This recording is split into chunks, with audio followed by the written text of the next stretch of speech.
Hello everyone, আমি ফয়সাল করিম মাসুদ। আপনারা যে হাদি হত্যাকাণ্ডের সাথে আমার জড়িত থাকার কথা জানেন। আসলে প্রকৃতপক্ষে আমি হাদি হত্যার এই ঘটনার সাথে কোনোভাবেই জড়িত না।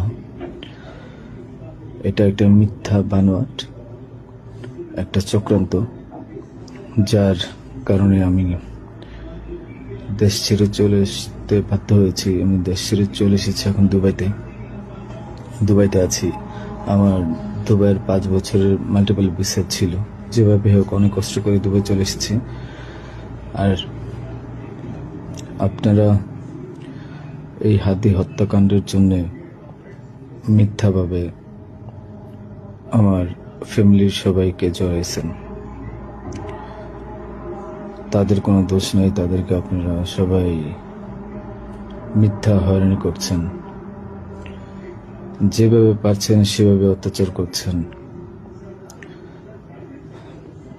আসলে এটা বলে বোঝানোর মতো না। আপনারা অনেক অত্যাচার করছেন, মিথ্যাভাবে তাদেরকে ফাঁসিয়েছেন, আমাকে ফাঁসিয়েছেন। হ্যাঁ, হাদির সাথে আমার সম্পর্ক ছিল। আমি গিয়েছিলাম তার অফিসে যাওয়ার পিছনে কারণটা হচ্ছে, আমি যেহেতু ব্যবসা করি, আমার একটা আইটি ফার্ম আছে। তো দীর্ঘ 10 বছর ধরে আমি বিজনেস করছি। এই আইটি ফার্মে অনেক কাজই হয়, সব সরকারি কাজ হয়। তো এখানে একটা কাজ ছিল অর্থ মন্ত্রণালয়, একটা কাজ ছিল আপনার খাদ্য মন্ত্রণালয়। তো এই দুইটা কাজ নিয়ে আমি কথা বলতে গিয়েছিলাম। সে আমাকে পাইয়ে দিবে আশ্বস্ত করেছিল।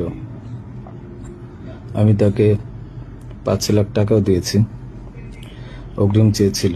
এবং তার এই যে আপনার যে প্রোগ্রামগুলো, এগুলার ডোনার হিসেবে আমাকে থাকতে বলেছিল। আমি থেকেছি এবং তার প্রোগ্রামগুলোর জন্য যত টাকা লাগতো আমি দিয়েছি। এবং লাস্ট যেদিন শুক্রবার, ওই দিনে তাকে আমি 10,000 টাকা দিয়েছি তার ওই প্রোগ্রামের জন্য। এখন কথা হচ্ছে, আমাকে মিথ্যাভাবে ফাঁসানো হয়েছে। এগুলা যেহেতু হাদির সাথে জামাতের একটা কানেকশন আগে থেকেই ছিল, ও জামাতের প্রোডাক্ট। তো সেই জন্য